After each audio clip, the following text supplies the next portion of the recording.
पिंकी के पति कमलेश की दुकान पर गांव का गुंडा जग्गू दादा आता है और धमकी देकर जाता है कि अगर उसने 1 लाख रुपए नहीं दिए तो वो दुकान तोड़ देगा। घर में सभी परेशान होते हैं। अरे सत्यानाश हो उस जग्गू का, अच्छा खासा लड़का था, पता नहीं क्यों गुंडागर्दी करने लगा, किसी की भी जमीन हड़प लेता है और अब हमारी दुकान के पीछे पड़ा है नास पीटा। मेरे तो कुछ भी समझ में नहीं आ रहा कि मैं क्या करूं। अरे बेटा, मैं तो कह रही हूं कि 1 लाख रुपए दे दो और छुट्टी पाओ इस जग्गू दादा से। नहीं माँ, मेहनत की कमाई है, ऐसे कैसे दे दूं? मैं तो 1 रुपया भी नहीं देने वाला उसे। अरे पैसा तो दोबारा भी कमा लेंगे, पर जान है तो जहान है। नहीं पिताजी, मैं नहीं दूंगा पैसे, मैंने फैसला कर लिया है। पिंकी कमरे में आकर सोचने लगती है, मेरे पति के ऊपर ये कैसी मुसीबत आ गई है। हे भगवान, क्या करूं मैं? तभी उसे जादुई पत्थर से आवाज सुनाई देती है, दन दना दन दन दन दन, जो चाहे वो तू बन। अरे हाँ, मैं भी कितनी भुलक्कड़ हूँ, मेरे पास तो जादुई पत्थर है, पर मैं क्या करूं?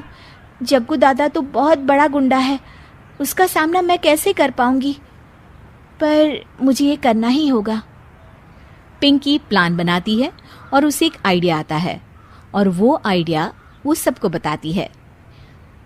सुनिए, मेरे पास एक प्लान है, आप जग्गू दादा को पैसे देकर उन्हें घर पर खाने पर बुलाइए।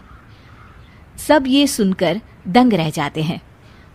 लो और सुनो, अरे वो तुम्हारे दूर के चाचा नहीं है जिसको खाने पर बुलाया जाए, जग्गू दादा है, इस गांव में सबसे अमीर और 1 नंबर का गुंडा। ओफो सासू माँ, मैं जो कह रही हूँ वो करके तो देखिए। मैं आपको यकीन दिलाती हूँ कि कल के बाद जग्गू दादा हमें कभी परेशान नहीं करेगा। पिंकी के कहने पर कमलेश जग्गू दादा को रुपए देता है और उसे अपने घर खाने पर बुलाता है। अरे भाई, मानना पड़ेगा कमलेश, काफी तरक्की कर लिया है तुमने। 1 लाख रुपए तो बड़ा ही कम डोनेशन था। जग्गू दादा सोफे पर बैठता है और सबसे मिलने लगता है। अरे भाई, लता मौसी ठीक तो हो ना? सुना है घुटने में बहुत दर्द रहता है। हाँ बेटा, पर तुझे कैसे पता चला? अरे जग्गू दादा सारे गांव की खोज खबर रखता है, और वैसे भी मेरी माँ और आप तो बचपन की सहेलियां थी ना, तो आप तो हमारी माँ सी हुई। मौसी कहकर 1 लाख रुपए का चूना लगा रहा है कमबख्त। तभी बेल बजती है और कमलेश दरवाजा खोलता है तो सब दंग रह जाते हैं। अरे एमपी साहब, आप आइए आइए, आप कमलेश को कैसे जानते हैं? अरे भाई, कमलेश हमारे बड़े ही अच्छे मित्र हैं और मैंने सुना है कि आप इनकी दुकान हड़पना चाहते हैं, इनसे चंदा भी मांगते हैं आप।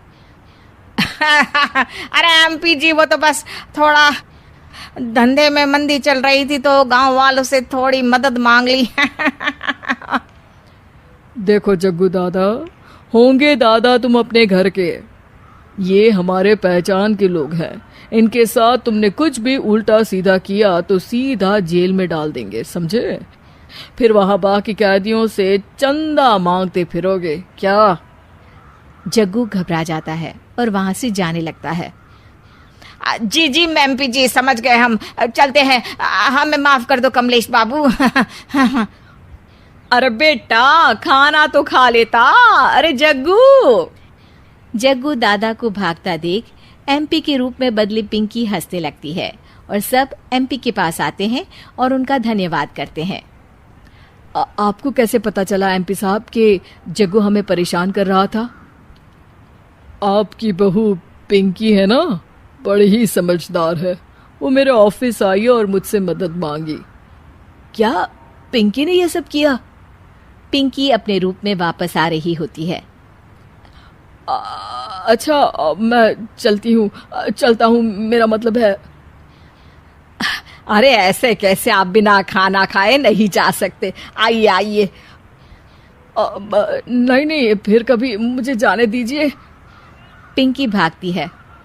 अरे इन्हें किस बात की जल्दी थी? लगता है कोई इम्पोर्टेंट मीटिंग होगी माँ। हाँ भाई, बड़े लोग हैं, दिन में कुछ ना कुछ चलता ही रहता है। लेकिन भगवान का शुक्र है कि आज बहू की वजह से सब सही हो गया। पर बहू है कहाँ? पिंकी घर से दूर भागते भागते अपने रूप में वापस आ जाती है। उफ, बाल बाल बच गई आज तो।